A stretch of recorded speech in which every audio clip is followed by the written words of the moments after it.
Καλό σας βράδυ, καλώς ήρθατε σε άλλη μια εκπομπή συνωμοσίες. Θα αναλύσουμε την παραπληροφόρηση. Τι είναι παραπληροφόρηση? Όταν πίσω από τη βιτρίνα της λέξης γεγονός κρύβεται η λέξη άποψη. Απόψεις της εφημερίδας, απόψεις δοσύλλογες που παρουσιάζονται ως γεγονότα.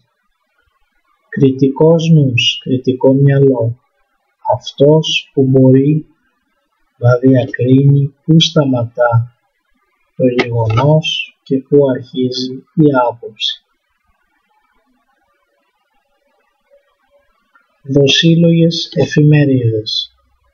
Αναφερόμαι κυρίως στις Ηνωμένες Πολιτείες της Αμερικής, τη μόνη μεγάλη δύναμη που επιθυμεί την τεράστια πολιτιστική επιρροή. Έργα στο σινεμά, μουσική, βιβλία, απόψεις, τρόποι ζωής, κάτι το οποίο ουδέποτε είδαμε από τη Ρωσία ή την Ιαπωνία, ή σε μεγάλο βαθμό δεν το βλέπω,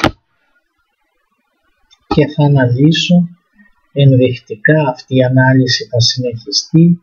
Θα αναλύσω το άρθρο από το ίντερνετ για τον Άνταμ Λάνζα. Άνταμ Λάνζα, το περίεργο παιδί που δεν ένιωθε τον πόνο, τον θήτη του χτυπήματος στην Αμερική. Ξεκινώ.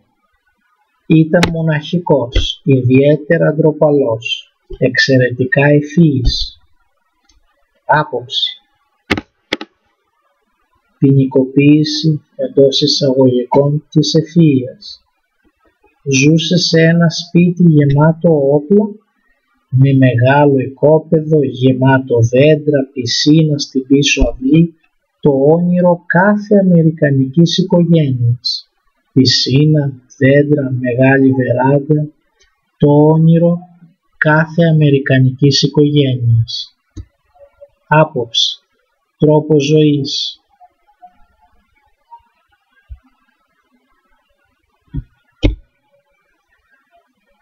Πίσω από την πόρτα, λέει, τα πράγματα δεν ήταν ιδηλιακά. Άποψη.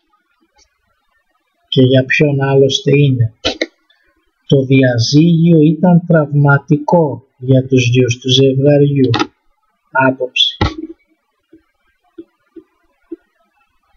Έμενε μόνος του στο σπίτι των $350,000 με τη μητέρα του. Μόνος του με τη μητέρα του. Αυτό νομίζω δεν μας μην διορθώνουμε και τα ελληνικά αυτές οι τάσεις. Μόνος του με τη μητέρα του. Όπως και αυτό δεν το κατάλαβα, δεν έχει βρει η αστυνομία ακόμα αν η Νάνση συνδέεται με κάποιο τρόπο με το σχολείο.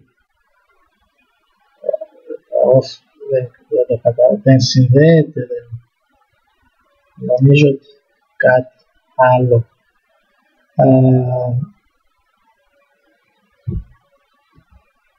Ήταν ένα περίεργο παιδί. Μάλιστα, ήταν ένα προβληματικό παιδί. Όταν έπαιζε baseball, τον κρατούσαν για να μην τραυματιστεί, διότι δεν ένιωθε τον πόνο. Εδώ ερχόμαστε στο ζουμί. Φέρεται να είχε ένα είδος αυτισμού, λέει, το σύνδρομο Asperger, καθώς και αντικοινωνική διαταραχή της προσωπικότητας. Μάλιστα.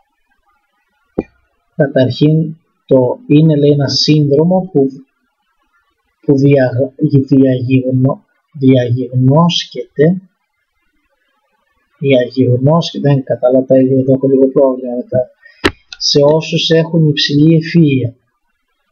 Άποψη, και προφανώς δεν έχει και καμία επαφή με την πραγματικότητα, διότι οποιοσδήποτε έχει την παραμικρή γνώση ιατρικής και έχει ανοίξει κάποιο βιβλίο, ξέρετε το σύνδρομο Asperger είναι από τα σύνδρομα τα οποία πρώτον δεν είναι αποδεδειγμένα, έτσι υπάρχει μεγάλη αμφιβολία περί αυτού. Δεύτερον, τα χαρακτηριστικά του είναι όπως και σε όλα τα είδη αυτισμού, και αυτός είναι και ο ορισμός άλλωστε, είναι ότι η μάθηση γίνεται με δυσκολία. Έτσι, και αυτά τα άτομα είναι δύσκολο να χαρακτηρίζονται ως ιδιαίτερα ευφυοί. Μπορούν να είναι ευφυοί, αλλά σε καμία περίπτωση δεν είναι χαρακτηριστικό αυτού του συνδρόμου. Έτσι. Προσέξτε, διάβαζε το «Άνθρωποι και ποντίκια» και ο φύλακας της Σίκαλη, ιστορίες ταραγμένων νέων. Νομίζω ότι οι Αμερικανοί έτσι έχουν κάποιο αποθυμένο με αυτό το βιβλίο, το φύλακας της Σίκαλη, το Σάλιντζερ, και το χτυπούν σε κάθε ευκαιρία. Βέβαια το «Οι άνθρωποι και ποντίκια» είναι ένα βιβλίο για καουμπόιδες. Εγώ που το έχω διαβάσει φάνηκε ιδιαίτερα περίεργο. Έτσι, ιστορίες ταραγμένων νέων. «Άνθρωποι και ποντίκια» είναι μια ιστορία για καουμπόιδες με πολλά νοήματα βέβαια, αλλά δεν είναι σε αυτή την κατηγορία. Φαντάζομαι ότι ίσως είναι και ντροπή αυτοί που γράφουν αυτά τα άτομα να μην έχουν διαβάσει, να μην έχουν ανοίξει ένα βιβλίο στη ζωή τους, αλλά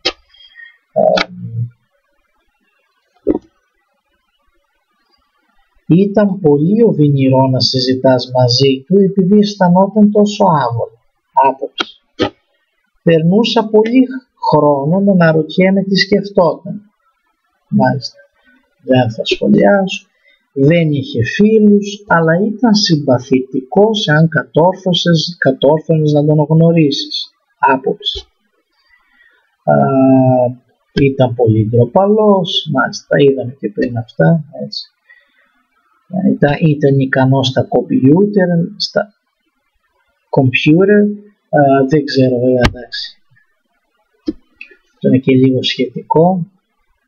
Αν τον συγκρίνεις με τη γιαγιά σου, έτσι, με τον εγγονό σου, φαντάζομαι, και στα βιντεοπαιχνίδια. Μάλιστα. Ντρέπεται τις κάμερες, έγραψαν δίπλα, δεν είχε φωτογραφιστεί.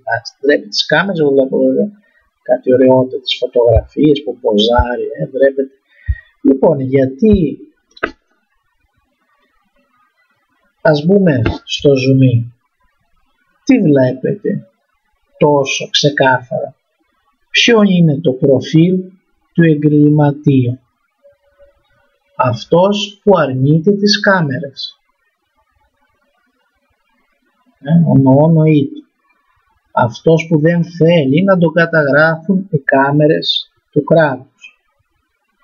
Ο ιδιαίτερα ευφυής. Ο ντροπαλός. Έτσι, φαντάζομαι ο ντροπαλός και ευφυής θα είναι ο φόβος κάθε καθεστώτος. Αυτός που διαβάζει λογοτεχνία. Ο φύλακας της Σίκαλη, έτσι. Οι άνθρωποι και τα ποντίκια. Εδώ βρήκαν την ευκαιρία να βάλουν και άλλα βιβλία, έτσι. Θα μπορούσα να βάλω και τους άθλιους του Ούγκο, φαντάζομαι πήραν την αφορμή να επιτεθούν σε διάφορες λογοτέχνες αντικαθεστωτικούς. Και ποιο είναι το όνειρο, έτσι, κάθε οικογένειας? Η μεγάλη αυλή, η πισίνα και ένα σπίτι γεμάτο όπλα. Και φυσικά δεν είχε Facebook. Αυτή είναι η αλήθεια της νέας τάξης πραγμάτων. Όποιος αρνείται να τον καταγράφουν, αρνείται να έχει το Facebook, έτσι, το οποίο είναι προφανώς όργανο, τα μεγαλύτερα όργανα της κυβέρνησης, είναι ο κατεξοχήν εν δυνάμει εγκληματίας. Και πάνω απ' όλα το σπίτι με τη μεγάλη αυλή, αλλά τα άδεια μυαλά των Αμερικανών Καλό σας βράδυ.